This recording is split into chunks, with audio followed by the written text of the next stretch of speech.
आपण सर्वजण मुकुंद मामाच्या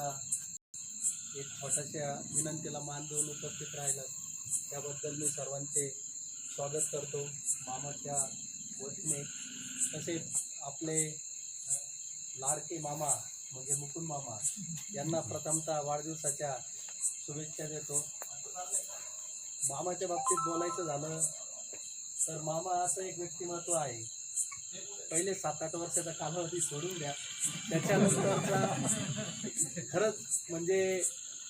एक वाल्याचा वाल्मिकी कसा होतो, खरंच हे मामाच्या रूपाने म्हणजे अक्षरशः मामाबरोबर काम करत असताना एक 6 ते 7 वर्षापासून आम्ही मामाबरोबर आम्ही काम करतोय।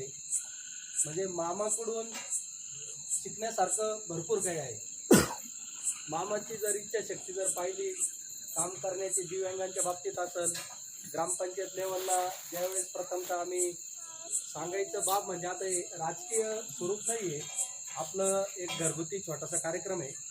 पण ज्यावेळेस आपल्या संसार ग्रामपंचायतीने दिव्यांगांचे पैसे राहिलेले होते काही कारणास्तव देण्याचे, त्यावेळेस आम्ही 2-3 जणच त्यावेळेस आम्ही दिव्यांगांच्या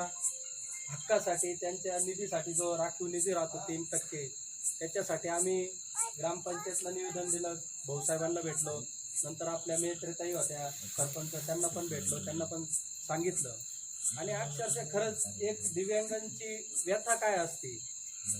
किंवा दिव्यांग बांधव असेल किंवा भगिनी असेल त्यांची व्यथा घरचे अक्षरशः कंटाळलेले असतात त्यांना, आणि मामाने त्यांना आधार कसा दिला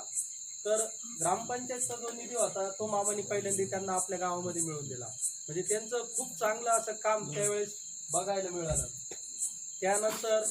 ते आपल्या कोपरगावला समाजाचं काम तर त्यांचं अखंड चालूच आहे, पण कोपरगावच्या ज्यावेळेस तालुक्याच्या बॉडीवर गेले ते दिव्यांगांच्या, तिथं सुद्धा त्यांनी आपल्या कामाचा ठसा हा उमटवला। आणि कोपरगावातील जेवढे दिव्यांग असेल, दिव्यांग बंधू असेल, भगिनी असेल, आमदारताईंच्या मार्फत त्यांनी पूर्ण कोपरगावामध्ये त्यांची यादी गोळा करून असं हे कोणीच करू शकलं नसतं असं काम त्यांनी एकदम पुण्याचं काम हे मामाच्या रूपाने कोपरगावामध्ये पाहायला मिळालं। म्हणजे अनेक जण प्रत्येकाच्या यांनी काम करत होते, पण मामांनी जे काम केलं ते एक असं आगळं वेगळं काम की ज्यांच्याकडे जे सर्टिफिकेट नव्हते कोणते दिव्यांगांचे, ते मामांनी स्वतः तिथं पूर्ण वेळ देऊन घरची काही परवानगी केली। म्हणजे अक्षरशः मामीचे फोन यायचे की कुठं आहे, मामा म्हणायचे नाही मी असं कामात आहे, म्हणजे अक्षरशः काही वेळेस खवळाखळवी होत होती, पण मामानी कधीच असं एक त्यांच्या बंधू आहे ते दिव्यांग बंधू असेल भगिनी असेल त्यांना कधीच असं अंतर पडून दिलं नाही। आणि त्यांचं कोणतंही काम असू द्या, मग तिथून तुम्ही हॉस्पिटलचं असू द्या, नुसतं सर्टिफिकेटचंच नाही तर हॉस्पिटलचं असू द्या, पोलीस स्टेशनचं असू द्या, अनेक अडचणी असतात सार्वजनिक जीवनामध्ये, पण मामानी ते काम म्हणजे 11th आवरला फोन येऊ द्या रात्री कधी पण तरी मामा तिथं प्रत्येक काय PA सेक्शन असेल त्यांच्या पद्धतीनं जेवढं लढता येईल त्यांना न्याय मिळवून देण्याचं काम हे मामाच्या रूपाने झालेलं आहे। आणि खऱ्या अर्थाने मित्रांनो सगळ्यांना आता तुम्ही सगळे अनुभवी आहे, वयस्कर आहे, सगळ्यात महत्वाचं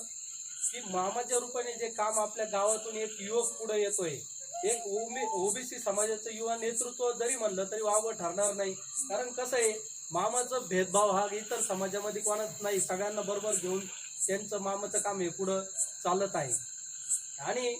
असंच एक आमच्यावरती मध्यंतरी थोडंसं राजकीय हेतूने म्हणा किंवा थोडंसं आमच्यावर ज्यावेळेस केसेसचा प्रसंग उद्भवला, अक्षरशः मामानी त्यावेळेस न डगमगता म्हणजे त्यावेळेस काकां ते तर तिकडे होते पुण्याला असेल, मामी एकटेच होते घरात, म्हणजे सांगायचं असं की न डगमगता मामानी एक धैर्य म्हणजे आम्हाला सुद्धा नाही काही होत नाही आम्ही आहे म्हणजे प्रत्येकाला असं एक धैर्य दिलं आणि आमच्या बरोबर ते सतत 1-1.5 महिना त्यावेळेस सुद्धा त्या कालखंडामध्ये आमच्या बरोबर राहिले। आणि त्यावेळेस कसं असतं ज्यावेळेस एखादी घटना घडून जाते आणि घडल्यानंतर माणसाला कळतं यायला नाही ते असं झालं होतं, मी नव्हतो यायला पाहिजे पण मामाच्या बाबतीत खरं सांगतो म्हणजे आज मामा मोठे तर म्हणजे 41 आज त्यांना म्हणजे मी तर म्हणतो त्यांना 27 पुढं 100च्या पुढं अजून काय असेल तर तेवढं त्यांना आयुष्य मिळवून पुढे गेलं असण्याचं म्हणजे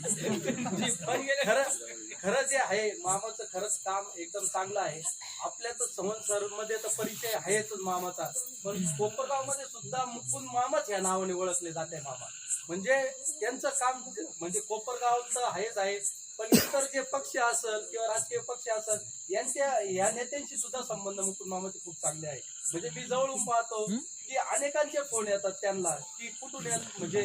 जिल्हा लेवलला असेल तिकडे करणदादा ससाने आहेत, त्यांचे मी संपर्क त्यांचा दांडगा आहे. म्हणजे जिल्ह्यामध्ये जरी त्यांची परिचय हा एकदम चांगला आहे, त्या यांनी आपल्या संवत्सर गावातील काही प्रलंबित प्रश्न असेल समाजाचे असेल किंवा आपल्या युवकांचे असेल ते मामा असे पुढे पुढे घेत चालत असतात. अशाच या मामाला आणि आमचे खरं अक्षरशः मोठे बंधू मुकुंद मामाला परत एकदा मी शुभेच्छा देतो. आणि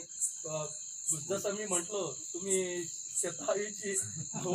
अशा परत एकदा शुभेच्छा देतो आणि थांबतो.